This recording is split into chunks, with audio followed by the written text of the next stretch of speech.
We move from one of the biggest super speedways on the circuit to the tiniest of paper clips. It's Martinsville, baby. It is a NASCAR playoff cutoff race, and we've got all of the excitement coming to you on the back road. Stick with us, won't you? It's a non-points race, but it is a short race. Checker flag. That's all this race is.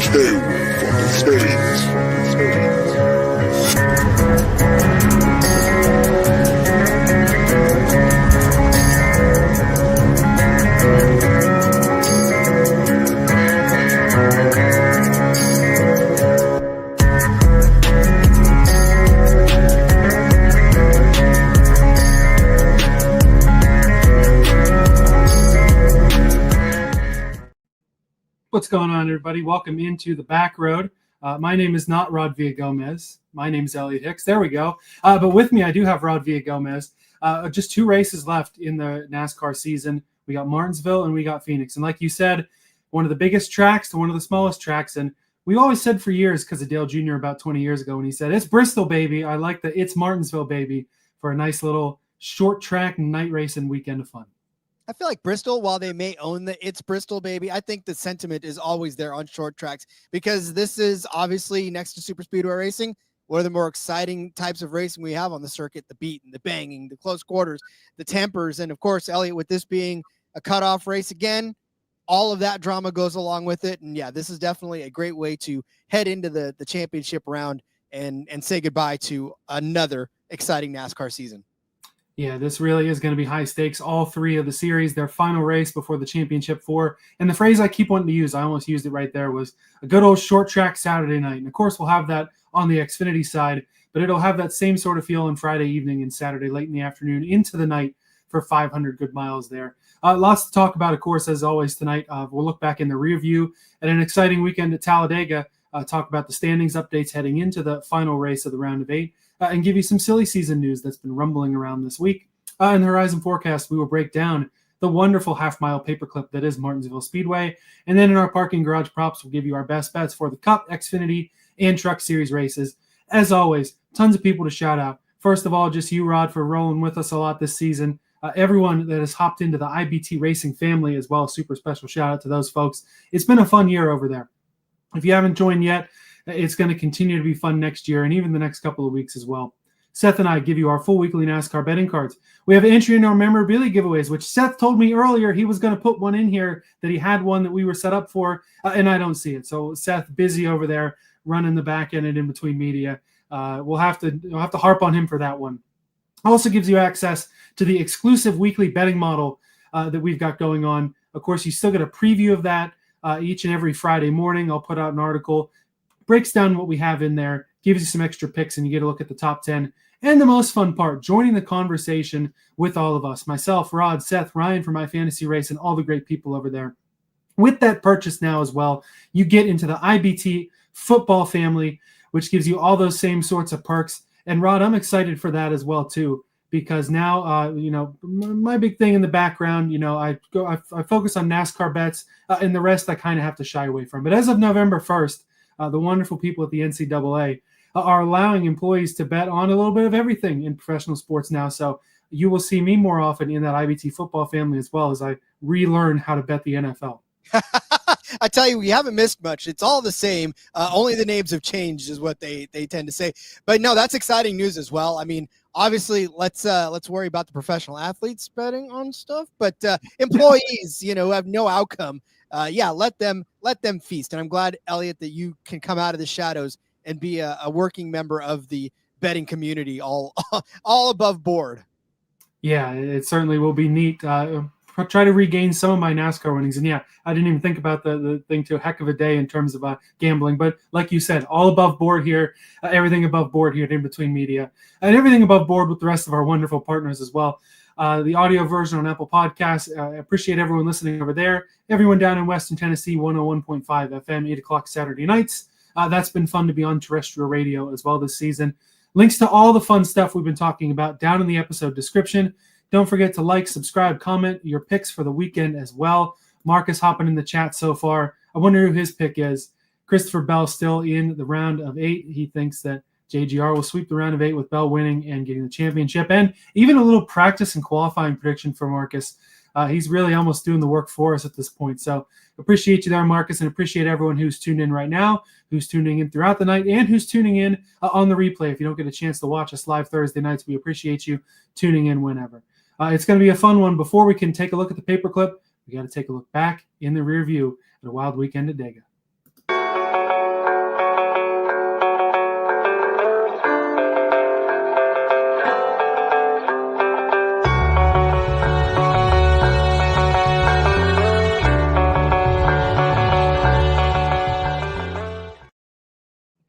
Full weekend of racing at probably the most fun track on the circuit, especially if you're at the Boulevard after the racing gets done.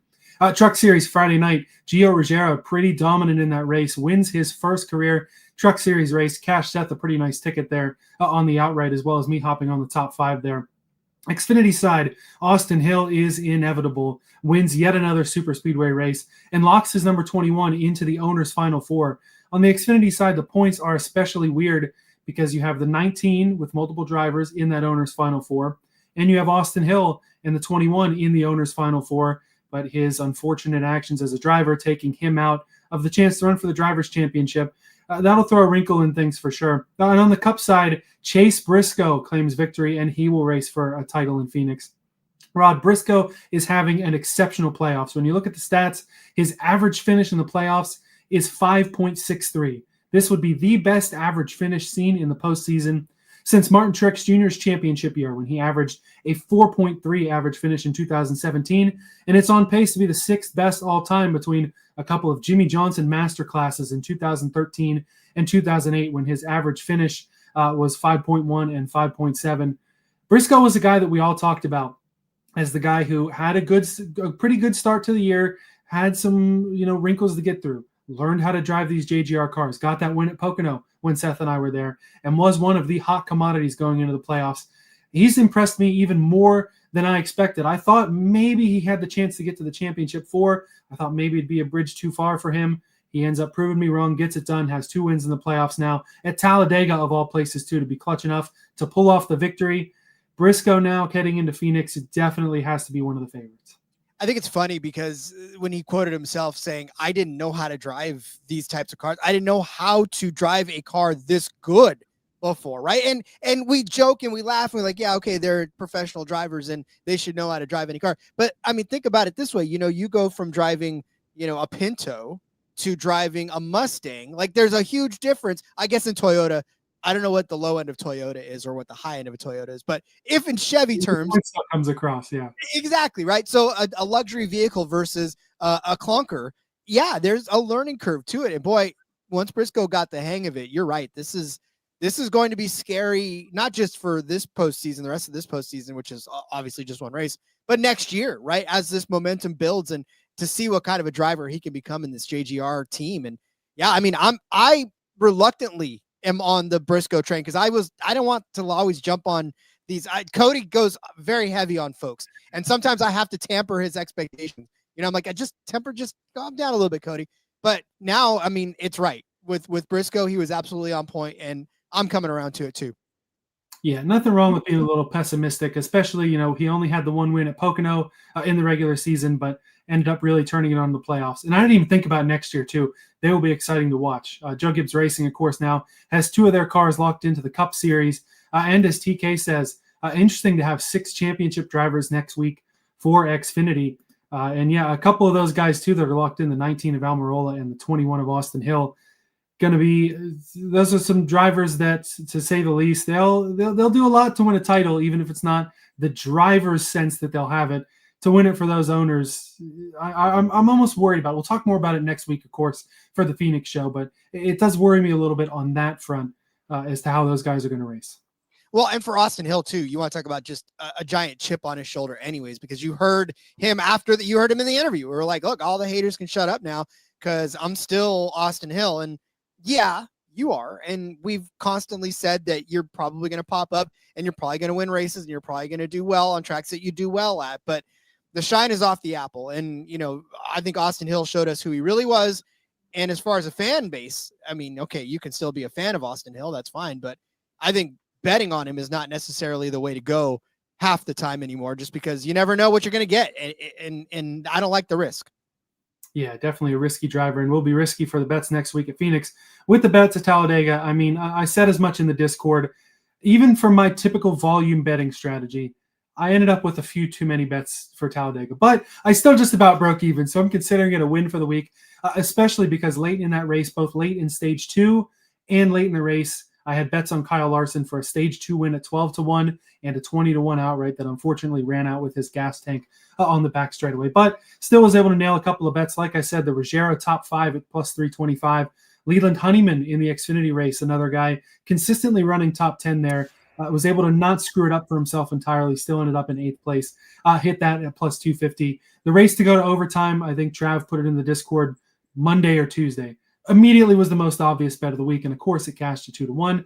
Brad Keselowski helped me a lot too, hitting the top 10 at plus 110, and the over Chase Elliott bet at plus 130. Man, Chase Elliott, bad luck there for all of Hendrick as well. The hat pick also helped me out. Ty Gibbs was my top 10 hat pick at plus 220 and was able to nail that too. So the hat helped me out. But yeah, for Hendrick Motorsports, I have to shout out Seth just to give him some crap. He had that gigantic Hendrick top 10 ladder of betting this combo and that combo and the other combo and throwing so much on there. The best finishing Hendrick car was 25th, and it was the worst day that they've had as an organization. The last time they didn't place a car in the top 24 was June 2013 at Michigan. Seth, I told you last week you were too heavy on Hendrick. Hopefully you had some bets hit. I know you got some good ones on the Ruggiero, but that Hendrick top 10 ladder did not work out. How did some things you were looking at last week pan out, Rob? Well, they were good until they weren't, honestly. I was like, Talladega. It's exactly right. I mean, until that last restart, I think we were looking really good. I had Byron as an outright. Obviously, he was leading those 4 laps at the end. I had Penske as the winning team. That one didn't hit Blake because I was putting a lot on Blaney being able to go. I had Brad K as a top 5 car, actually, so he didn't get all the way there. Bowman over Bubba didn't work out for me as well on that one. So not really. The only thing that I didn't even hit anything actually on the card. There was nothing. Everything got taken out quite early. As far as truck series, though, I was high on Gio as well. So I had Gio over. I had him actually to win a group over Ankrum, Honeycutt, and Yaley. And obviously he beat all those guys. Rhodes top 5 looked good until it didn't. Enfinger, that one never really had it. For Xfinity, Jeb Burton, I had him over Sanchez, and poor Jeb, man. Oh, yeah. You got to feel for him. That's not a way you want to ever go out and end anything, but that was a rough day for him. I did have the winning car number odd, which is what I said, the way to get in on Austin Hill without getting in on Austin Hill. So hit that. And then I had love outright, which obviously I loved until I didn't love it anymore. Yeah, I was riding the love. I think I was on the outright as well. It didn't work out over there. And yeah, of course, if you want to see the myriad of bets that I missed, go sign up for the Discord because I had a lot there. But when you bet a whole bunch at a super speedway and you're only down $5 and change, I'm calling it a win for sure. TK mentioning also, funny it happens to be Hill and the guy he wrecked for the penalty not competing at the end. Maybe they'll just take each other out and we won't have to worry about it at Phoenix. Let's take a look at the standings now, how they break down. On the Cup side, of course, Denny Hamlin and Chase Briscoe are locked in. And we really are not going to see a points battle other than between Christopher Bell and Kyle Larson. Bell is plus 37 and Larson is plus 36. So if you get a new winner below the cut line, you have Byron at minus 36, Logano at minus 38, Blaney at minus 47, Chase Elliott at minus 62. He's had a bad couple of weeks. But everyone below the cut line, they all have wins here. And so do everybody else other than Briscoe, I believe, has a win at Martinsville in their Cup Series career. And the next-gen winners, as I'll talk about later in our trends, have won all the next-gen Martinsville races are guys that are active in the round of 8. So obviously any of these 4 guys below the cut line can win. And if they do, it is going to lead to a really, really interesting battle between the 20 car and the 5 car for who would be that last guy in sneaking in on points. Well, and so as you do your research, obviously, initially, you just notice, and again, with our friends at iFantasy Race, Ryan has done a great job with the heat chart.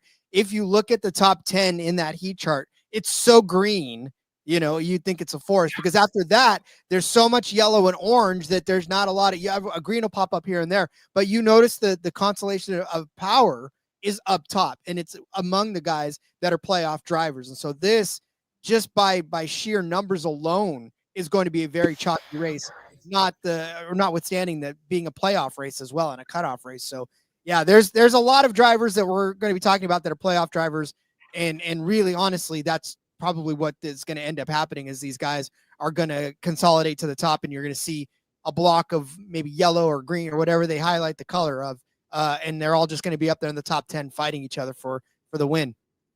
Yeah, that's a trend I didn't think about until you just mentioned it, is the laps led of guys that are still active in the playoffs at this race. It's got to be somewhere, especially the last couple of years where it's been those guys leading. I know Keselowski led a bunch of laps last year randomly, but it's got to be those playoff guys running up front, taking up the most laps in the top 10. Again, some things I'll break down in the trends I actually did grab in a little bit, but it is going to be exciting there. And I fully expect that at least one of these guys, if not 2 or 3 of them below the cut line, are going to be running up front. Of course, we know Denny Hamlin would love to play spoiler, get win number 61, and keep the Penske cars out, give himself the best chance to win that title. In Xfinity, things are, weirdly in this case, almost a little more simple. We talked about the Owners' Championship throwing a wrinkle and things, but we had both Connor Zilich and Justin Allgaier clinch on points, so they will both be racing for a title, regardless of whether they win at Martinsville or not or what happens there. Jesse Love in a really good place at plus 40. Makes me feel good and probably Seth feel good about the championship tickets. I forget if you have one of those too. Carson Kvapil in an advantageous position after a P2 at Talladega. He is plus 11 on the cut line, but of course that can go away in an instant. But you'd rather have the plus 11 than be his teammate Sammy Smith at minus 11. You also have Brandon Jones minus 20, Sam Mayer minus 22, Sheldon Creed minus 41. Haas factory team did not have a good day at Talladega. Both caught up in a crash. Mayer was a guy who especially was going to be a title favorite to jump in there. Creed maybe less so, but either way, both of these guys, it is going to be a long road back at Martinsville on Saturday night. Yeah, poor Sheldon Creed.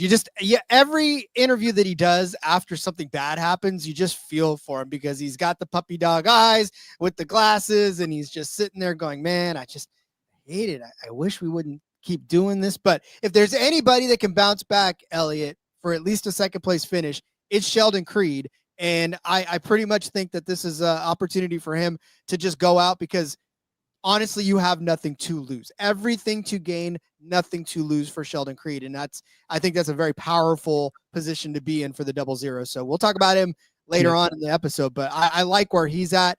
Sam Mayer, I mean, it's the same thing all season long. He's been good. He's won a couple races. He's done the things he needs to do. It's just the last few races have not gone his way. So it's on him to turn it around.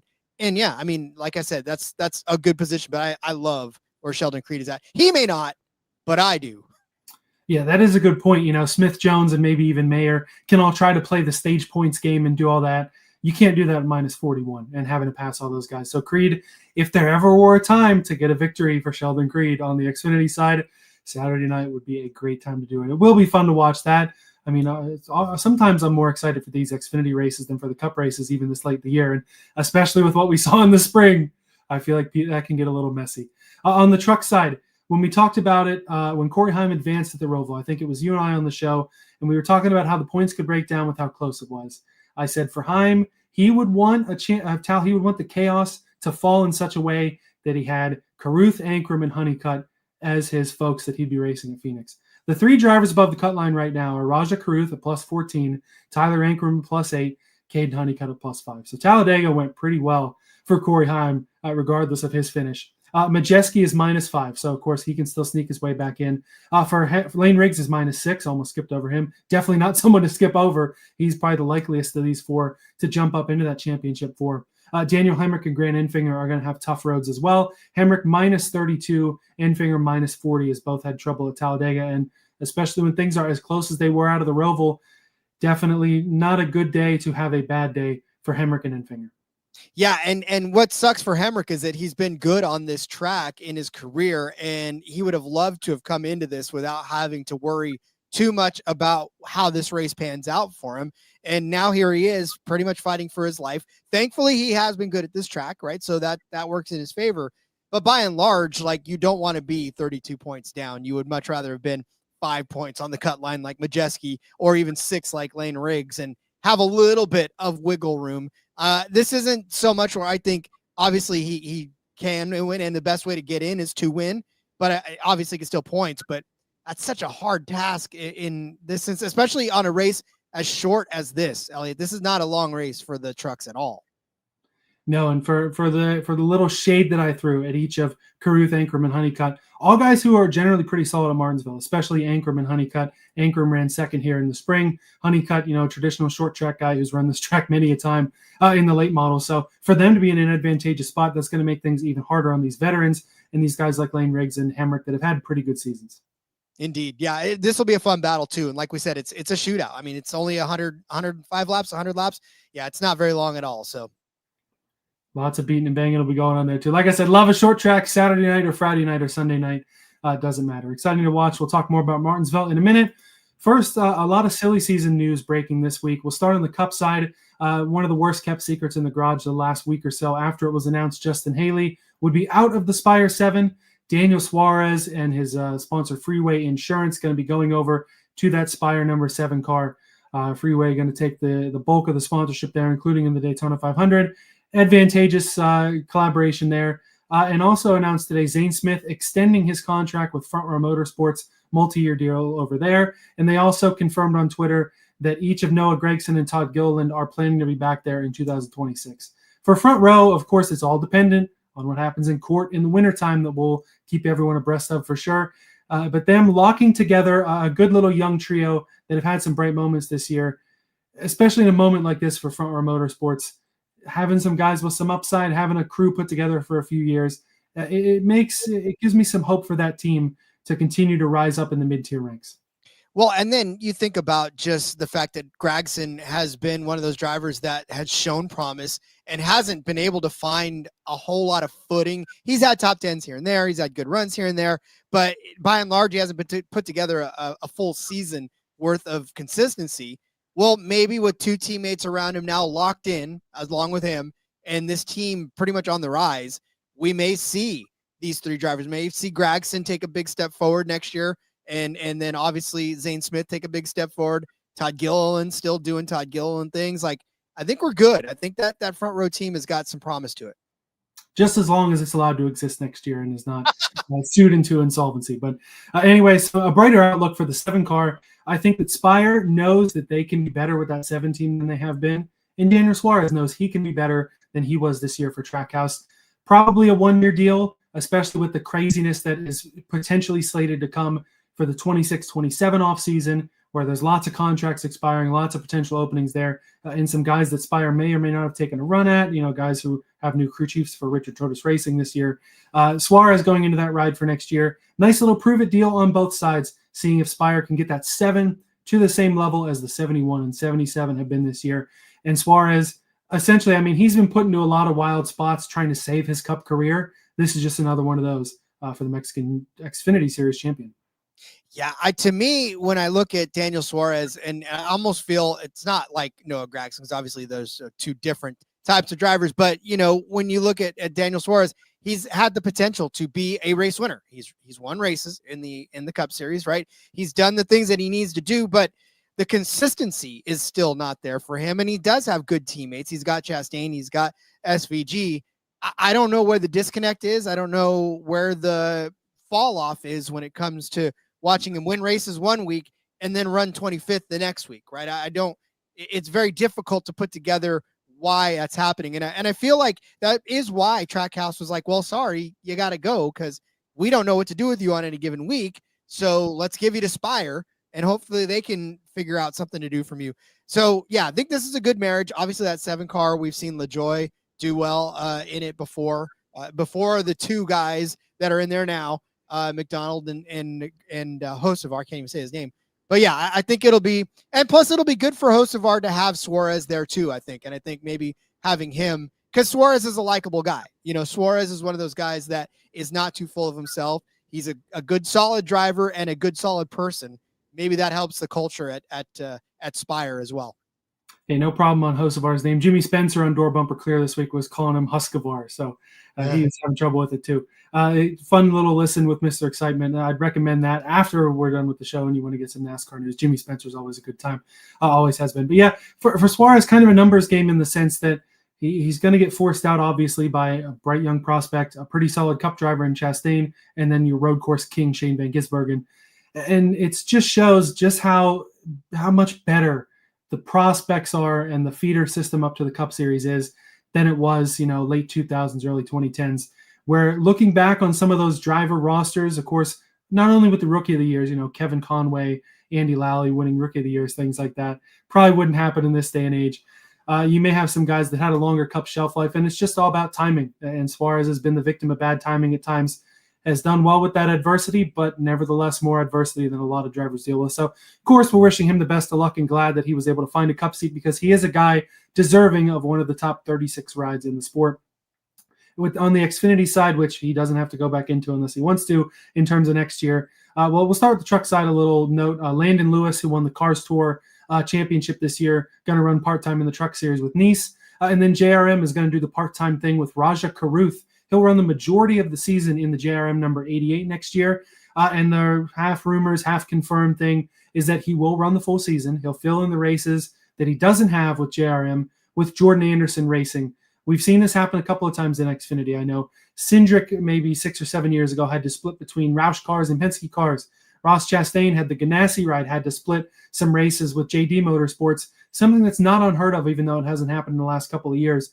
And it will keep Karuth in the championship battle if he is able to grab a win, which I'm sure he's quite hopeful of with how many wins that 88 car has had this year heading into 2026. Yeah, Karuth is an interesting driver in this instance too, because we know that him going from the Truck Series to the Xfinity Series and leaving the Truck Series behind. You saw him win Vegas, right? That was his big thing. That was his big claim to fame, and you thought, okay, well, this is going to put him on the map now, and he's done well, right? Obviously, he's in the playoffs, so and he's poised to maybe make a championship run, which is nothing to sneeze at. But it's kind of an unsung run to that title run or to that championship run, as it were. And yeah, I mean, it'll be fun to watch him get more of an opportunity in Xfinity and see what he does up there, because I feel like maybe that is a good opportunity, especially in that 88, right? That's we know this car is fast. We know everybody that steps foot in this car has success. So it'll be fun to watch him kind of take the mantle over and see what he can do with it. Yeah, and with how good that JRM equipment is, I mean, I feel like he personally will be expecting multiple wins in that car. And I'm a guy who was not super high on Raja. Obviously a great story. I don't dislike him as a person. Him as a racer, coming into the season, I bet his under on the wins at under a win and a half. That might still hit. But I feel like with what we've seen with the Spire trucks, especially this year, I feel like maybe I thought that equipment was better than it really is. Kyle Busch has not gone out there and won all the races in it. Some of these other drivers stepping in. I mean, Hocevar won this year, but I don't know that outside of Busch, Hocevar, and Karuth that they've had another driver win. If there's anything that I'm missing, please let me know in the comments, or if you've got anything. But I do think getting in what has by and large been the best car on the best team this year, I don't think he's going to go win 10 races like Silich does. I don't know how it's going to be points-wise. I don't know how the Jordan Anderson car is going to run for him there. Hopefully, if he's able to make the playoffs, he doesn't have to run any Jordan Anderson racing stuff in the playoffs. Not that it's not to JRM's level. But in any case, good opportunity for him. It's well-deserved, but it is going to be one of those things where it's going to be put up or shut up, because there are no excuses when you're in the best car to not go out there and win races. And it's nice. He is nice able to fill out the rest of the year. The 9 car also going to run for JRM. Chastain and SVG going to get a few races in there. And a little, with how well Austin Green, a Jordan Anderson Racing affiliated driver there, people have talked about, hey, we should get him in a good car. Maybe with this little Jordan Anderson collaboration here, maybe we can get Austin Green a road course race in a JRM car next year. Certainly would be fun to watch. Could you imagine him in the 88? That would be, or even whatever number you put out there for them. That would be pretty fun to watch. Yeah, no doubt about it. And we're assuming, of course, nothing's come out yet, but Carson Kvapil, another guy fighting for the Xfinity Championship this year, so far only has that part-time slate announced with JRM. Maybe it's even this Jordan Anderson team. Maybe it's something else, but presumably he'll have the same sort of thing going on. It's tough when these young drivers have to split rides, but getting even a partial season with the best team in the garage probably is going to be the best route to trying to win a title and really put these guys on the map. Agreed. Yeah. Like I said, it'll be fun to watch them all. It is a little bit disappointing though to watch some of these guys go from full-time rides to part-time rides, right? It's sad because you want to just see them in the same car all year long. But yeah, I mean, watching them in different cars, it'll be tough because you'll forget some days. You're like, oh, wait. Oh, no, he isn't driving this one this day. It'll make it difficult for us because we'll have to keep an eye on who's driving what and when, right? Well, but that's what I'm here for. I throw out the entry list and your notable drivers every week. probably going to continue doing that next year. I'll remind you, hey, Raj is in that 32 this week, not in the 88. Maybe don't bet him. TK mentioning, wonder if JRM just doesn't want to run all their cars. When they added the 9 car some weeks, the 9 was noticeably weak some races this year, especially compared to the 88. I do think both the 1 and the 88 are still going to run for the Owners' Championship, so that 9 probably will be an extra car. And if that makes you guys want to not bet that 9 car, that makes sense. But SVG was able to lock down a couple of wins, or was it just Chicago? Or did he get a second win? The Xfinity and the truck wins this year aren't all coming to mind like the Cup ones do. But in any case, it's a fair enough point, but something that I'm not too worried about. It is curious, though, to see if JRM will be just as good next year as they were this year. But that's something that we can talk about in the wintertime. Right now, let's go ahead and start looking ahead to Martinsville in the Horizon Forecast. Hey, Michael, it was only 20% chance of rain. I think we got all 20.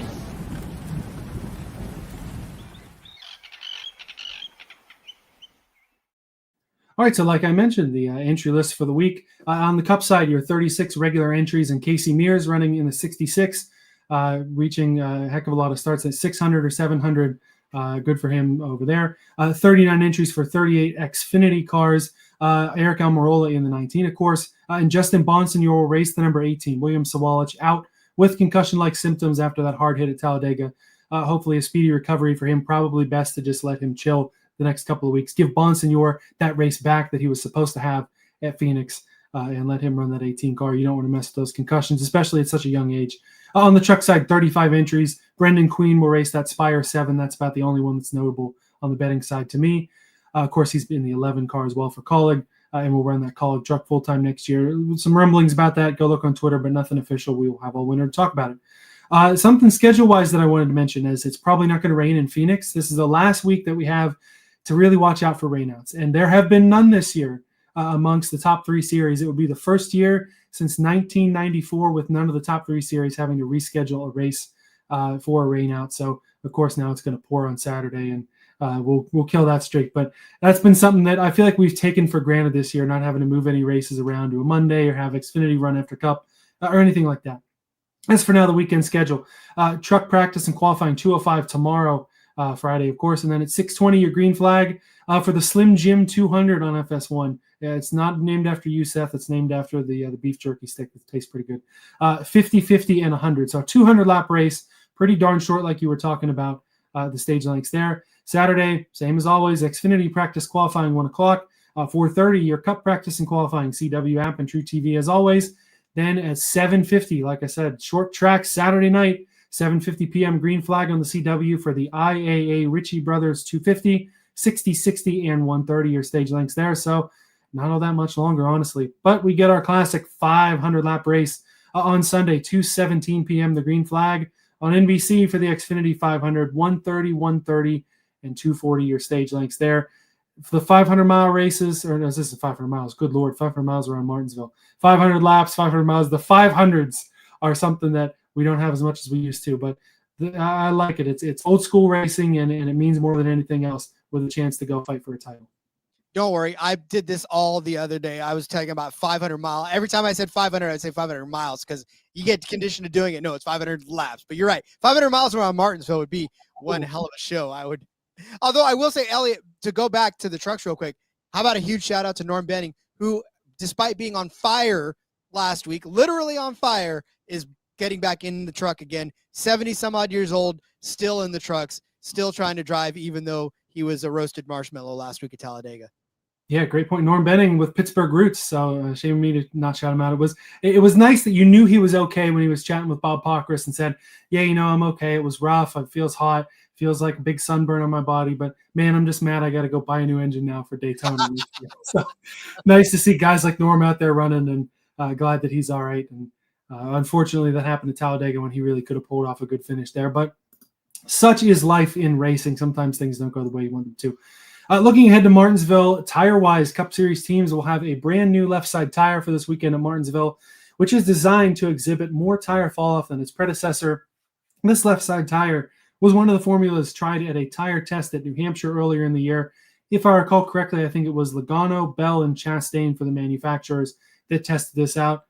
Maybe a little bit of an advantage for those two guys still alive, or do you think this is maybe a little too different and they've got a little too much on their plate anyway to worry about having a slight, oh, I know what this tire does a little bit better than everyone else. I mean, they may know what the tire is going to do, but they don't know what anybody else is going to do. Strategy is going to make this to make everybody make decisions that they don't know that they have to make until they make them, right? This is not a race where I think you're going to settle in to any sort of comfortability because people are going to be trying to play chess 15 million moves ahead of everybody else. And whatever tire advantage you thought you had on this track is going to evaporate quickly when you're trying to figure out, wait, okay, are these guys going to come now? What are we doing? Like 2 tires, no tire? I mean, it's always 4 tires for Martinsville, but maybe not. Who knows? Maybe these tires wear a little differently and there's not 4 tires. But yeah, I don't know that the tire advantage is going to be that big of a thing. I just feel like this is going to be a race where everybody will be in their head and it'll just be craziness all the way around.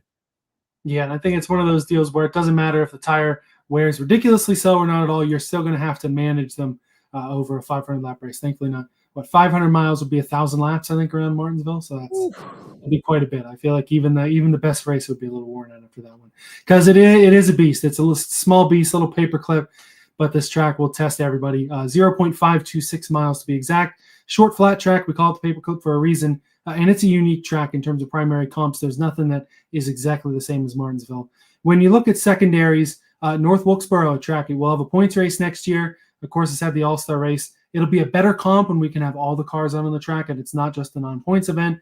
But I feel like especially looking at this year's North Wilkesboro race, probably a little more like Martinsville would and actually put on kind of a decent race over there. New Hampshire, a track that I always thought was kind of a decent comp because it's basically just a bigger Martinsville. They don't really race quite the same there, but same sort of shape and everything. And also Seth and Ryan over in the model there, Ryan for my fantasy race, throwing Bowman Gray in the model that showed up this year. In terms of how it races and how the tires were, I don't know, but it certainly is a short track where folks will beat and bang, so I certainly don't mind it being thrown in the model this week. Well, and it really is along the lines of all the short tracks anyways, where it's just heavy braking and quick acceleration and heavy braking and quick. I mean, it all happens so fast. You have to have the rhythm down, and, you know, drivers who have the rhythm on short tracks generally can do it and repeat it from short track to short track. It's just a matter of hitting the right points and knowing where those are. But yeah, you're right. There's really no comp tracks to Martinsville. It is its own animal. And I feel like you can't even really comp it to Bristol that much because, at least in theory, Bristol, wider racing, multiple racing grooves, and a lot more banking. It's a short track, but it's far from a short flat track. Yeah. Although you don't get a Martinsville stripe. So I will say that there is that. Hopefully no Martinsville stripes, unless it's in a situation like Chastain in 2022, which they won't let you do anymore anyway. But man, oh man, one of the most memorable moments out there. We'll never forget that. On to the trends. Can you do it in NASCAR 26 though? I want to know, can you do the Hail Mary in NASCAR 26? So believe it or not, I just picked that up yesterday, upgraded to a next-gen console and started to play it. It's great how realistic it is because it's got that, it's a good mix of being arcade-like to where you don't have to be a locked-in sim racer to have fun, but you can't do dumb stuff like you could in the even the EA Sport games or the more recent NASCAR Heat games that came out from like 2017 to 2021. I have heard, though, at some tracks, they're still kind of working out the kinks, and the wall ride can be the fastest way around. So I'll have to try it when we get done with the show here. I got it hooked up right behind me. In terms of I'll try it with Chastain, too, and I'll report back for sure. Active pole winners here at Martinsville. Logano has 5 of them. That was surprising. Hamlin has 4. Larson and Busch with 2. Bell, Priest, and Elliott with a pole each here. Average starting position all-time leaders, Logano 8.3, Hamlin 8.8, Elliott 9.2, Blaney 9.4, Larson 10.9. All guys that sound pretty familiar because they're all fighting for the championship here. So historically at Martinsville, they've done just a ridiculous amount of races here. I think 150 races or something like that. It's been since the 50s they've been running here, to the point where even looking back in the trends, it was, hey, some of these first couple races here in 1952, they didn't put the starting positions in the race report, so we don't have that data. I think we'll be okay without, spring in 1950 Martinsville data. The pole sitter, though, wins 13.73% of the time. That, of course, is the highest, as it generally is. Front row, 23.5. Top 5, just over 50%. Top 10, just over 70%. Only 7 wins in 153 Cup races. I should have just looked 2 lines down on my sheet, and I wouldn't have had to sound like an idiot. Only 7 wins in 153 Cup races from outside the top 20. Pretty recently, though, Christopher Bell's win in 2022 was from P20. Historically, that's the trend, just like everything else normally is. You start up front, you're going to run up front. But in the next gen, things have been a little wonkier. Your next gen winners started P5, P20, P19, P11, P18, P14, and P5. So that's only 2 from the top 5, none from the top 4 starting spots, and a bunch of guys from just in the middle of the pack there. Really showing that I feel like it's not where you start, it's where you finish. It's pretty cliche, but the tire wear and the tire management and these things over 400 or 500 laps really do make a difference. And it shows with other pole winners finished to 10th, 2nd, 15th, 12th, 2nd, 24th, and 2nd. So a few second places recently. I think 2 out of those 3 were Kyle Larson. So that's just Larson doing Larson things, but also showing that you start up front, you're probably going to run pretty well, but it certainly is going to be managing that tire wear, being able to adjust your car throughout the race, and getting your car better on Sunday night than it was in Saturday afternoon. Yeah, and Hamlin is one of the guys that has done that a couple of times from P5 winning the race. So it's interesting because Hamlin obviously in a different situation this week than he usually is when he's in his home track of Martinsville. So, yeah, I mean, this will be interesting. It'll be very interesting to watch Hamlin's approach to this being as good as he is on this track and being one of those guys that has won from that 5th or worse position. Yeah, and he's in a beautiful spot because the pressure is completely off. They want to go have a good day. He knows he's racing for a title in Phoenix regardless. In terms of the race, the next gen winners, Byron has done it twice. Blaney has done it twice. Bell, Larson, and Hamlin have done it once. All of those guys still alive for a title. Of course, Hamlin's already clinched, but Byron and Blaney need that win. Bell and Larson certainly could use it as well. Active race winners, if you extrapolate that data out. Hamlin 6 wins here at one of his home tracks, like you mentioned. Blaney, Byron, Keselowski, and Busch have a pair here. Larson, Bell, Bowman, Elliott, and Logano with a win each. All-time Hendrick, 29 wins here. They're the leader. Gibbs with 15, Penske with 11. The 3 teams still alive. The 3 winningest teams here. That's, again, probably at most tracks. Even with the old-time Wood Brothers stats or, Robert Yates jumping in there or whatever, they're generally up at the front. Average finish all-time here of the active drivers, Blaney 8.47, Hamlin 9.8, Logano 10.67, 6.7, these kids, I don't know. Chase Elliott 11.7, and Briscoe 12.2. Larson made a 6.7 joke during the race too.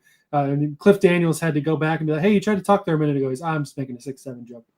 We've had overtime twice in the next gen, spring of 2022 and spring of 2024. William Byron won both races. So if you think it's going to overtime, Willie B's probably your guy you want to bet on. In terms of Martinsville playoff trends, 8 times the winner of the Cup playoff race at Martinsville. They've gone on to win the title the same season. 06, 07, 08, 11, 16, 18, 20, and 23. 20 and 23, and I think 18, it was the first race of the last round instead of the last one. All must win to make the championship type of deals. 3 times non-playoff drivers have won the Cup playoff race at Martinsville. 05, 14, and 21. Those 14 and 21 races, particularly fun for a Dale Jr. and Alex Bowman fan like myself. And just in terms of, like I was talking about, how good the round of 8 drivers are at Martinsville across the board. They rank 1st through 7th and then 9th in the total next-gen laps run in the top 5 at Martinsville. And like I mentioned, those drivers, 7 for 7 in Martinsville next-gen wins. I think it was Chase Elliott on top of that stat. I think Bell might have been the guy in 9th there. Forgive me if that's incorrect.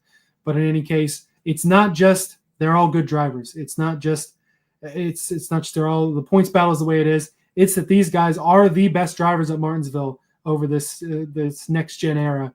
And so them running up front and it being one heck of a battle, the trends are behind me on that one.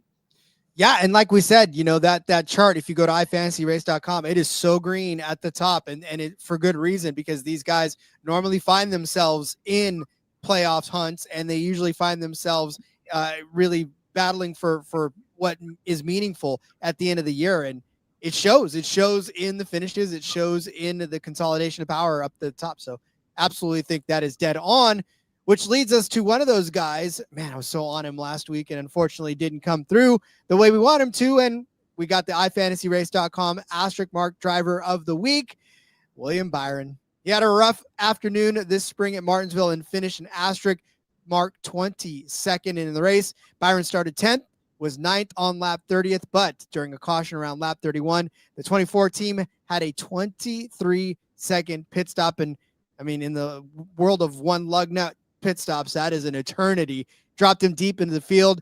Stage 1 ended. Byron finished 25th. Stage 2 ended. He rebounded to 13th, but in the last stage, he was 12th on lap 260. A green flag pit cycle. Stop if you heard this one. Byron pitted early, got buried by a caution, and doomed him to a 22nd place finish. That's sad too, because with William Byron, you expect him to be one of the guys running up front, and hopefully he shakes off those demons and does it again, because he needs it, right? 36 below the cut.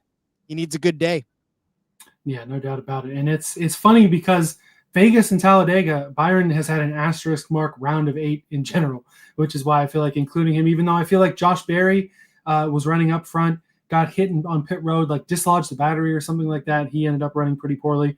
That was probably a better, more representative asterisk mark of this guy was good, had a weird thing happen. For Byron, it was just strategy and team problems kind of messed with him.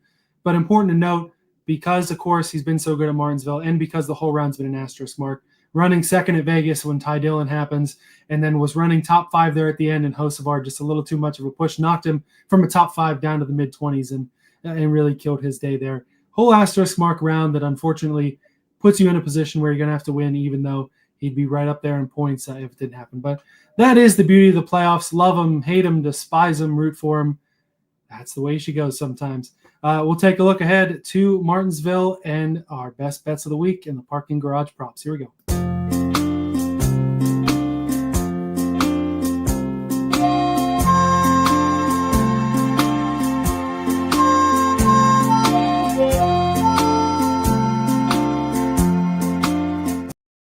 Impressions of the books this week. Pretty good offerings all around. Of course, you got to love my Bet365 odds this week. I actually didn't look too much at all the books as I do this week because I went heavy enough on some good numbers. And, of course, whenever a book sponsors a car, we got to shout them out. BetMGM with a new paint scheme there for Kyle Busch. Be fun to see rolling around the track. Hopefully not multiple laps down in 20th, but hopefully running pretty well.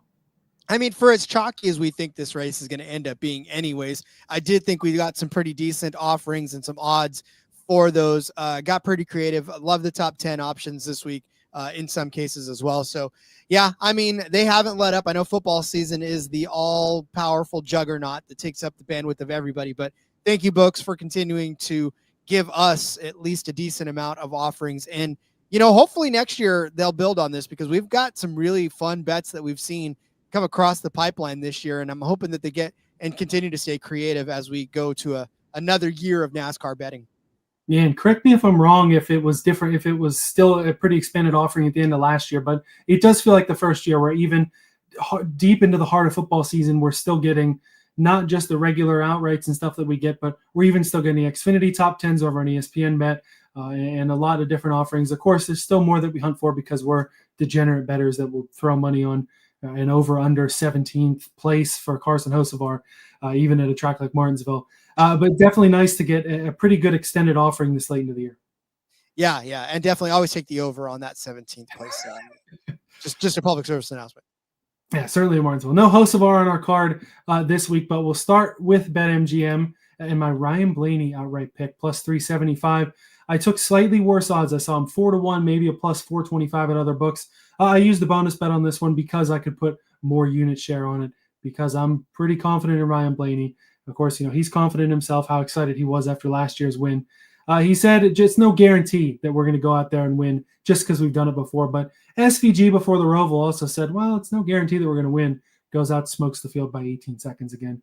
Blaney won't have an 18-second margin of victory here, but literally he's been in the exact same situation the last 2 years and has come through, made it happen, and win the race and make it into the championship 4 from there. Wins the title in 23 when it happens, comes up just short to Logano in 24. And he's not just good in this fall race here. Of course, those are his 2 wins, but he's been top 7 in every other Martinsville next-gen race before this spring where, terrible finish, 11th place for Blaney. Real bad one there. Of course, 11th probably won't get him into the championship 4. But like I said, same exact deal the last 2 years. He's pulled it off. 3rd time's a charm for Blaney. This is a full expectation that this 12 car is at the very least going to be mixing it up at the front at the end. He's got the speed. It's been that sort of year where you have the speed. Sometimes things just don't work out in your favor, but you go out there and you take control of the situation when you need to, and you get some what done. You get some stuff done, and this 12 car going to get it done once again. I'm 100% with you on Ryan Blaney. I did give him out as my outright on the NASCAR Gambling Podcast earlier this week as well because of the same. It's exactly the same. This is it. This is you either win or you just miss out on the playoffs for Ryan Blaney. It's as simple as that. There's really no no cryptic messages. There's no anything else but go out there and win this race for Ryan Blaney. And, for as much as he's done this the last couple of years, he's the kind of guy that could just flat get it done. Him and his team make very few mistakes, right? I mean, obviously we've seen a bunch and we've seen some unfortunate mishaps over the course of the season for Ryan Blaney, but when it really matters, and especially at Martinsville, I mean, you said it yourself, like two wins in the fall race in a row and a third place finish in the fall race before that. Like that's, oh, pardon me, that gets me choked up. That's consistency. And for Ryan Blaney, that's what you're looking for. And especially for 375 plus 375 for the outright, I'll take that. And if he wins this Martinsville race and makes it into the championship 4, you don't just pencil me in for the outright at Phoenix next week. You can write that in Sharpie. I don't even care if it's even money, honestly. Blaney and the Penske cars at Phoenix. It's what nobody else wants to see, but it is clearly the most dominant option there, not only at Martinsville, but at Phoenix as well. Of course, plenty of other directions the race could go in. And like I said, this particular guy that you've got to shout out, he wants to play spoiler more than anyone else in the field. Yeah, and so for Denny Hamlin, I mean, this is just a matter of what else does he have, right? I mean, obviously, the last win that he had was a very emotional win, and you saw it. And there was even, look, it was so emotional that you even had fans that usually boo him that couldn't boo him, and they didn't know what to do, so they were cheering him on. But Denny Hamlin plus 700 via Hard Rock is my outright pick. Like I said, I'm 100% on Denny as well. But Denny Hamlin is a nice little insurance policy. If you look at Hamlin outside of the 28th place finish that he had in the spring of 2022 in the next gen era, he's had finishes of 5th, 4th, 3rd, 11th, 5th. He just won here in the spring. Obviously, we know he has really nothing to prepare for. Phoenix, I don't know how much preparation they need for Phoenix. They've been preparing Denny's entire career for Phoenix to get him a championship. So they're not really, I don't think that they're doing any last minute preparation for Phoenix other than what they've already been doing. So, and Martinsville, right. The dude's got a couple of grandfather clocks already. Would love to add another to his collection. This is a home race for him of sorts, right? From Virginia, back in his own backyard. He always loves getting wins here. So obviously with the emotion of his last one, it probably would mean even more doing it at Martinsville again. And when you start to bet against Denny is when he starts to get the most power. And I feel like this is an opportunity for Denny to flex that power. He's already in the playoffs, doesn't have anything, literally nothing to lose. He just has another grandfather clock to gain. So I feel like 7-1 is a fantastic number to get in on that. So give me Denny Hamlin at plus 700. Yeah, I don't think he's the guy that needs to worry about studying Martinsville because he's just so darn good here to start with. And I just took a peek at my extended card, which you can see every week on the Discord. I don't have any Hamlin on there yet. Now that's a glaring oversight that I'm glad you brought up, Denny, because I certainly will be adding, if not this outright, definitely a placement prop on this number 11, because I just think he doesn't, even if he doesn't need to study Martinsville, he'll go out there, run well like he did in the spring, was able to pull off an impressive win there, leading a lot of the laps late. And like I said, it's not even just Denny wants to get win number 61, or Denny wants to get a win to get more momentum heading into Phoenix to try and get that title. It is Denny Hamlin does not want to race those son of a gun Penske cars at Phoenix because he knows they have the advantage and have won every next gen title. So Denny, I feel like he could go out there with the mindset of, let's consider this my championship race part 1, because if you get a Penske car in and you let the 12 of the 22 win, you're probably not going to get that championship part 2 at Phoenix. Speaking of Penske, we're going to... Let's go ahead and continue the Penske talk here with your other outright of the week. Yeah. So this I put in the specials just because it wasn't necessarily, it's a special one, but it's a team outright. We're going to take Penske plus 225. Both of them have to win to get in, right? We just talked about Blaney being where he's at, minus 47 under the cut. Joey Logano, minus 38. In fact, TK also saying something that might be working against Blaney, and that what may hurt him this time, Logano is already in or out, eliminated the previous years. Blaney may not have as much this year with the split focus from Penske. I mean, I get that. And usually on a odd year, you tend to fade Joey Logano, but really almost you can't really fade Joey Logano even on odd years on this track. Joey Logano, 3rd overall in the next gen averages finishes here. Thanks to our friends at iFantasy Race and Ryan over there. A 2nd place finish in the spring, 6th place in the fall, 2nd place in the spring of 2023, 5th in the fall, 6th in the spring of 2024, a 10th in the fall, and then an 8th in the spring earlier this year. I mean, that is a streak of top 10 finishes. He's never finished outside of the top 10, Joey Logano, in the next gen era. And for Joey Logano, if he can finish in the top 10, he's bound to win one of these at some point. When you keep kicking the door in, eventually it's going to fall down. And for Joey Logano, he would love to shake this even odd year curse and just get into victory lane and get himself into the final four. So we just made a case for Ryan Blaney just a couple seconds ago. So obviously if Blaney wins, this cashes, and Logano, again, a win and get in car, needs to win. Then if he does it, then you get this as well. So I think outside of taking both of them outright, you could probably add this one as well, and not even, or if you don't want to pick and you just want to bet on Penske to win, and then you get Cindric too on accident. He's done okay on this track before, so it's not completely out of the question. But if you really want to look at Cindric, 11th, 26th, 33rd, a 9th, a 4th place in the fall of last year. So hanging around the top 10 the last couple of fall races, it's not completely out of the question. But yeah, that's where Penske, we'll take him at plus 225 because they're really in a desperate situation. Yeah, the case for Cindric, certainly not a winner there, but I've got him on another bet we'll talk about in a little bit. Yeah, the Penske file certainly looks good this week for that team, but it looked good at Talladega last week too. We didn't even talk about how it was 12 and the 22 in control of that race late on, and they unfortunately bungled it, and it did not work out for either of them to the point where they couldn't even get a good finish to point their way, and they both finished, mid-pack, something like that, to where they need to go out and win. In terms of if both of them being in is going to split them up or have less focus, I don't know how much that matters. It's certainly something to maybe keep in the back of your mind, but that's why you place this bet instead of a Blaney plus 375 or a Logano. He's probably somewhere around 7-1 if I had to guess. I don't have the odds in front of me, but it's a bet to take if you like both of these guys, even at a short price and getting a little juicier there. I certainly don't hate it at all to go with the Penske cars. Didn't shout out Seth Hoppen in the chat here. Putting the mortgage on Briscoe top 10 minus 155. I'm thinking Briscoe even for the top 5. I got it at 3-1 at Bet365 as we crack open the placement props.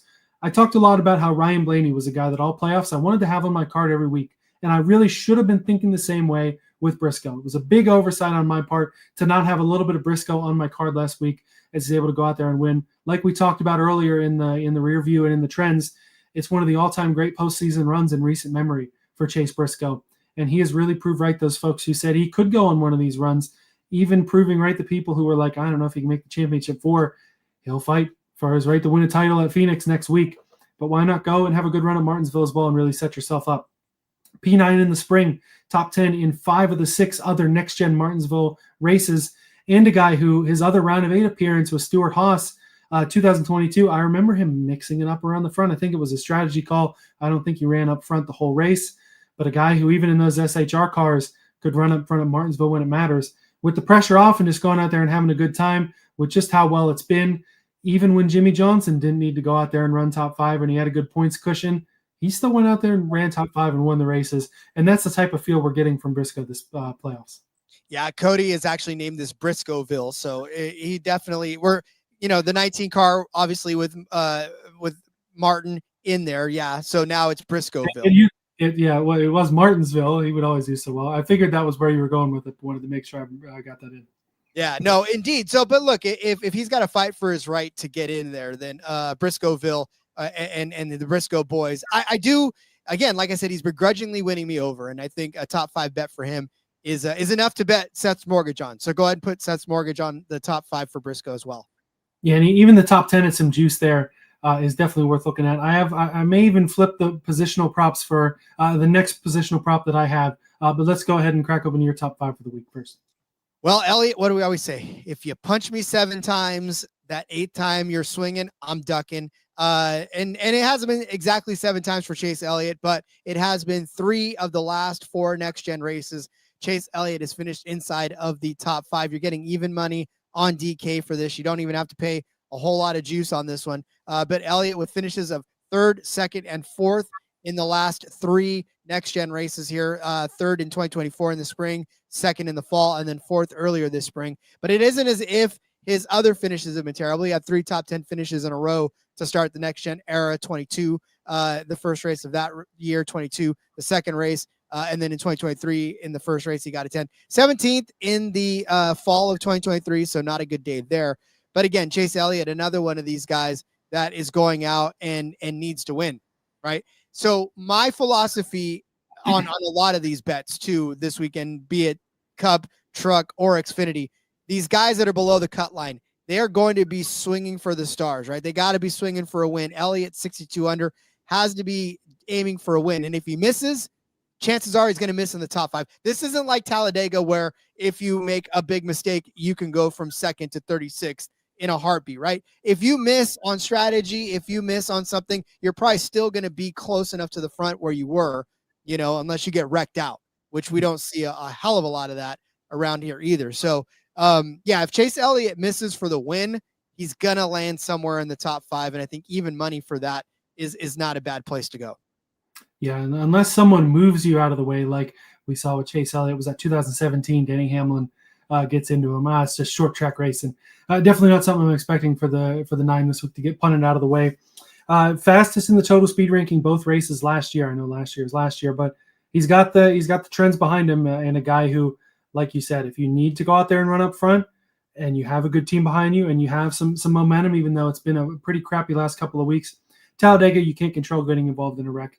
In Vegas, they were right up there, running top 5, top 7 with the rest of the Hendrick camp at Vegas before.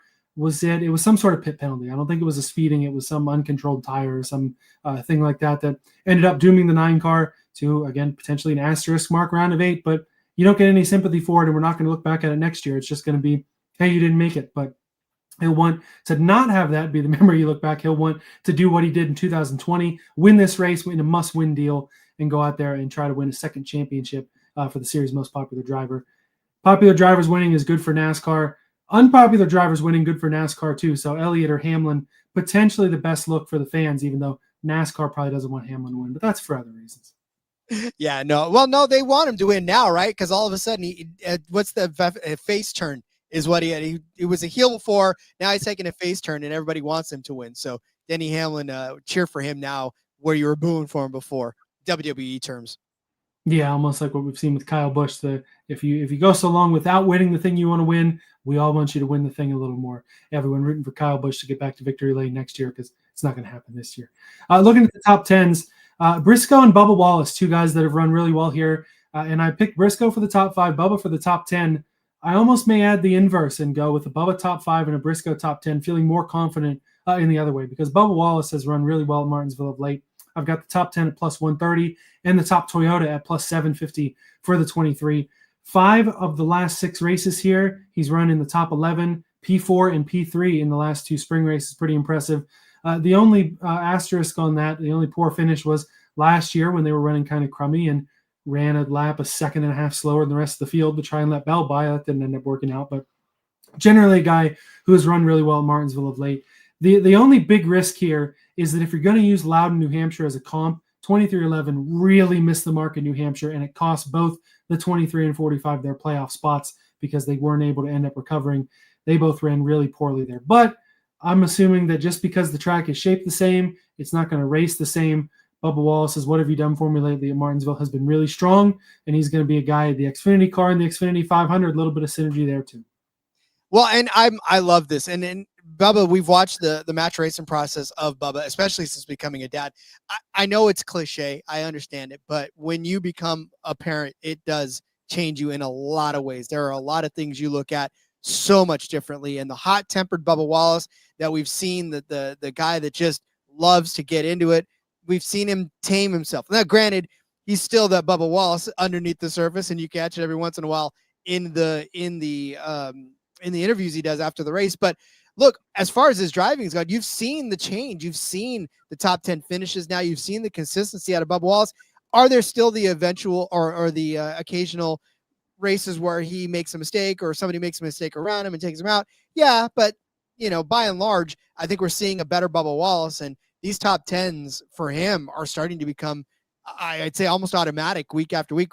They don't always hit, but they always look good for a long time, and I think they're good bets, and you're still getting a plus money where other of these guys you're definitely not. I love Bubba Wallace. I also gave him out as well for the very same reason. It's just the way he's been at Martinsville and the way he's been lately just lends itself to a nice little top 10 finish for that 23 team. Yeah, I think for Bubba Wallace, you're seeing he's still got the same competitiveness and the same talent, just without the hard-headedness and the hot-headedness that he had when he was younger. Hasn't led to more wins quite yet, but really consistent in the first round of the playoffs, and a guy who, again, when we look and do the offseason review and look ahead to next year, a guy who I feel like you almost might consider the title odds on him if they're pretty good. Of course, excited to look at that all throughout the offseason with you. We don't shut down for the offseason. We'll be blazing on through each and every week here. Not always live, of course. Thanksgiving, Christmas, and New Year's Day all fall on Thursdays. I feel like it's okay if we tape that a little earlier in the week and go celebrate there. In terms of other top 10s, Brad Keselowski, 2-1 at ESPN Bet. This one has been my automatic all fall long because it just keeps hitting. Martinsville first. Last fall ran P9 and led 170 laps here, so know he can run well here. That's his only really good next-gen finish here, but it was the most recent fall race, so I'm taking that to be pretty good. Overall, 2 wins, 58.1% top 10 rate here. And if you go back to Charlotte, of course, this is the inflection point where we use. He was running well before that. I had the tire go down in the spring Kansas race, had something else happen at Texas, was running pretty well. You look at all the ovals since then. Top 10 in 12 of the last 17 ovals and 4 of the last 5, including pulling it off at Talladega last week. And there are a few, Dega and I think it was Kansas, just barely sneaking in there. But top 10s are top 10s. They pay him out whether you're first or whether you're 10th. And for Brad Keselowski, of course, not getting that win, all of RFK, you're probably not going to see the team get a win this year. But the momentum that they've put up for arguably the third best car at RFK, Brad Keselowski, arguably the third best driver there now too. Top 10 in 12 of 17 ovals and 4 of 5 in the clutch part of the year. Again, I keep saying these teams have some good things to look forward to. It's cliche to keep you from going in that early vacation mode that Ryan from My Fantasy Race talks about, but some things to really look forward to for the 6 car, and not only the last 2 races, but heading into next year as well. I'll bet there was points of the season where Brad felt like he was driving a submarine rather than building a submarine, and probably very frustrating for Keselowski. But obviously, you know, a couple of years ago, even as recent as a year ago, we were talking about Brad Keselowski and potential wins for Brad Keselowski, and now we've lowered the bar to top 10s, and he's hitting it, right? So that's the big part about it. And much like the Bubba Wallace at plus 130, if you're still getting Brad Keselowski at doubling your money and then some, then that's definitely a great, especially here, right? Here is the opportunity for him to do it. Good at short tracks, just good at driving in general. You know, Brad Keselowski would love to end the season with a pretty decent run, and so would that RFK team, just to build on for next season, because you know, we've seen some great things out of them this year. Can they continue the trend, though? That's the question. Yeah, don't get me wrong. 2 plus 200. I'd love to double my money on this, but I'm going to get a little greedy for my last placement prop of the week. Give me Shane Van Gisbergen at plus 2,200 on Bet365. A way better number here than in a lot of other books. And it almost kind of checks out a little bit. Last year, limited schedule in the Cup Series. In the Colleague ride, not really running very well, not a lot of speed, not really knowing what he's doing on ovals yet. Ran 12th, ran pretty well all day. The road course guys, they say those tight little corners kind of work out a little better. And the speed on ovals is coming around. Was running, had the top 10 finish at Kansas, was running he's running 6th or 7th. Legitimately, I mean, 2 tires help, but he was running in that top 10. Martinsville's a lot different. In the spring, it was ugly, but there were a lot more ugly races in the spring for SVG than there have been in the fall. Of course, you get the road course wins, you get the playoff run. Bristol didn't go very well, but Bristol's different than Martinsville. With how well it went last fall and how much faith I have in SVG and ovals at a 22-1, I'm taking a shot on it. So I said this on the NASCAR Gambling Podcast, and I'll say it here. There's that scene in Happy Gilmore when he learns how to putt, and he looks at everybody and goes, uh-oh, Happy learned how to putt. This is exactly what it's going to be like when SVG finally puts together all of his oval knowledge with this road. When he figures out how to start winning at ovals, it'll be 1,000%. SVG learned how to run ovals, and it begins here, right? We've watched him run. He was running top 10 a couple of weeks ago before he got taken out as well. So, I mean, it's starting to get there. If we haven't seen it completely yet, it'll come next year. But I really do think that this year he's got a good shot, especially here. Cody made a great point about the braking areas, right? Where it's a lot like road courses where it's heavy braking and then hit the gas, heavy braking and hit the gas. There's nobody better at that rhythm than SVG, especially on road courses. And if he can get that done on short tracks, and he's got some good short track finishes this season, right? So to go along with it as well. And I believe that that's a great opportunity. 22-1 for an SVG top 10. Can you imagine how much fun you're going to have watching this race, watching him be in 11th and then praying that he gets into the top 10. And TK making a good point here, saying Surprise is still available at 22-1. It is not. I got this Tuesday afternoon, and I just checked on Bet365. This is all the way down to 5-1. Oh, And ESPN Bet is at plus 750 right now. So I did pretty well to get in early on this one. This will be a pretty fun sweat, and I'll be really sad when he blows a tire and runs 30. In any case, a 22-1 sweat on a bet that's all the way down to 5-1. I'm glad I got in early on this one this week. it's funny because you say that, because I know in our Discord somebody said that they were already offering a cash out on the 22-1 SVG top 10 because they're like, oh crap, we messed up and we gave SVG top 10 at too big of a price. So if you want to check out, if you've already got it, you cash out, but I wouldn't do it. I'd still have the ticket. It'd be fun to sweat, but yeah. And it's not a very big bet that I put on it. But yeah, I'll go ahead and be transparent with the numbers. I threw 88 cents on it. Low stakes volume better here. My cash out's $2.25 right now on that 22-1. I'm absolutely going to ride it. If I had a bigger stake on it, a lot of people will throw some pretty hefty stakes on that. Not something I normally do, but I already have some value there. And on my Bubba top 10 at plus 130, I have a cash out already that's a little higher too. And the cars haven't even been on track yet. So maybe I should get down on this a couple days early in the future. Sometimes I'll be looking Thursday morning, putting it in there. Got it done on Tuesday and got some pretty good numbers apparently. But enough about my bets and my potential winnings that I'm definitely going to lose. We got some matchups to talk about too. We'll start off with you. We mentioned a pretty good points battle that we'll have going on, and you're picking that points battle one way over the other. Yeah. So listen, we've got Kyle Larson and Christopher Bell right there at the two bottom ends of this cut line. Christopher Bell plus 37, Kyle Larson plus 36 over the cut line. Both of them really just need to run clean and good races. And at Martinsville, look, Marcus earmuffs. I continue to say that, but overall in the next gen era, Christopher Bell is only 11th best in terms of average finish on this track. He got a 20th place finish in the spring of 2022. He won the fall race of 2022, but 16th, 7th, 35th, 22nd, second in the spring. And I get that. I understand, but boy, Christopher Bell was red hot over the course of the first few months of the NASCAR season, winning all those races, finishing second. Since he hasn't been as hot, right? Whereas Kyle Larson on this racetrack is quite the opposite. 19th in his first next gen race here in 2022, but since then, second, first, sixth, second, third, fifth, has not been outside of the top 5 even, but twice in his next gen era on this track. I get it. We laugh, we joke. Kyle Larson shook. It hasn't been the same since Indy. I get it, but there's a lot on the line. Kyle Larson needs to have a good, clean race. I'm not expecting him to win, but a top 5 finish is in the cards. Christopher Bell will be top 10. I don't know if he'll be top 5. They got a lot of minding the business to do as well to get in the playoffs. So give me Kyle Larson minus 110 over Christopher Bell at ESPN Bet. This is probably the side I'm taking on this bet as well. These guys are probably going to run around each other most of the day. Camera's going to be on them all day long. It's going to be fun to watch. But Bell last year was in a situation where he needed a good run and just didn't have it again, to the point where Bubba Wallace let off the gas. Bell tries the wall ride, worried he needs to get around there. And it really did create an easy situation for NASCAR. Remember, we all sat around for a half an hour wondering who's going to get this position. The fact that Bell tried the wall ride was able to give them an out for it. Again, hopefully none of that shenanigans, but we'll definitely see those shenanigans. But in any case, definitely more faith in Larson over Bell. And like I said, everyone's going to be talking about that. Who's running up front?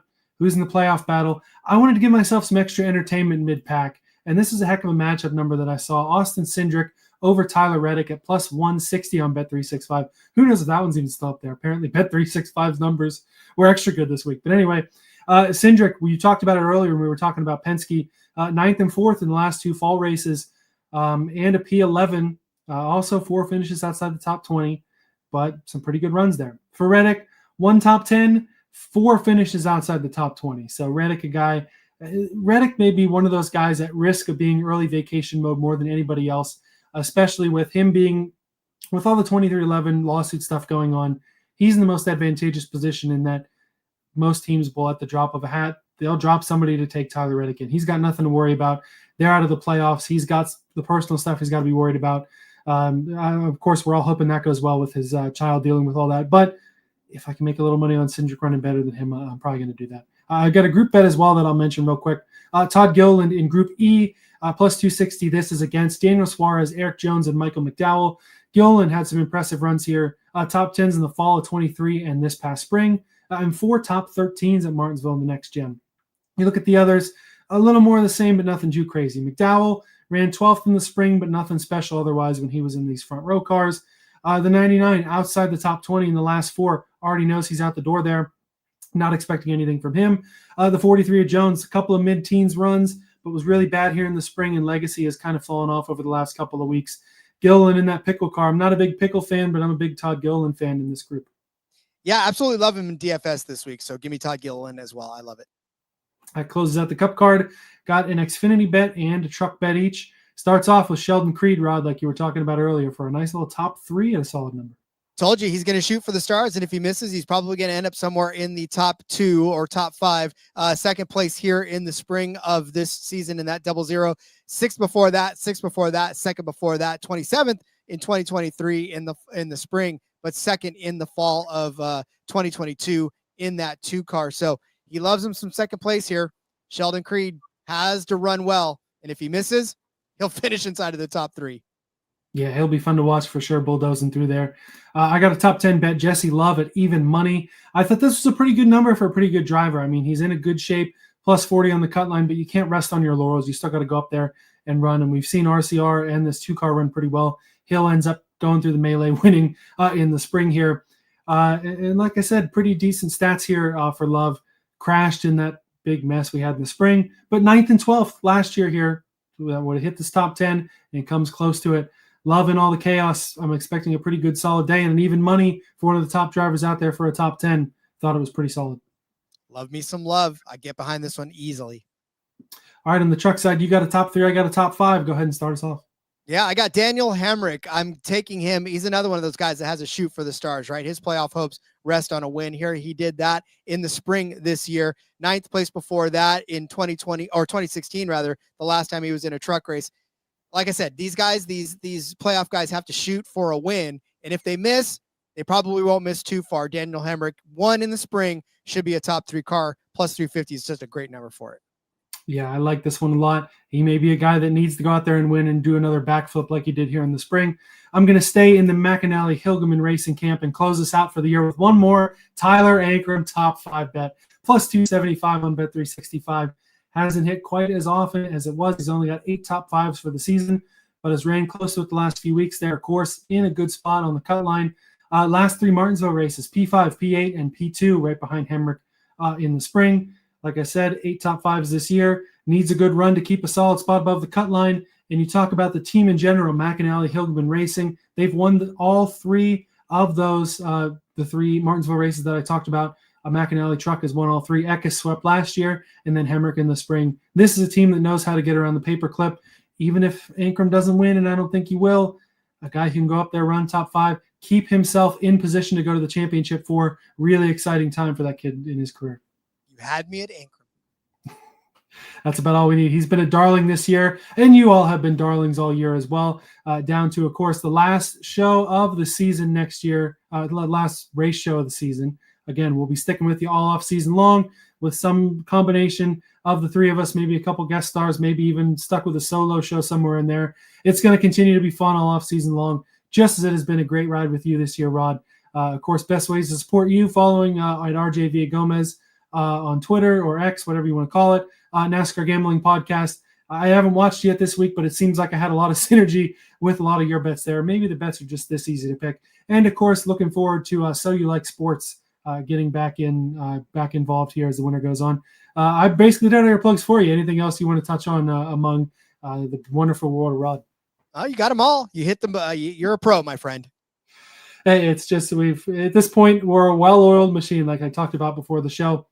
And hopefully the betting card's nice little well-oiled machine too. Looking to end the year in the green these last couple of weeks. Going to be a fun weekend at the Paperclip, and it's been a fun show tonight. Thanks for rolling on down the back road with us. We will see you next week for the Championship 4 at Phoenix.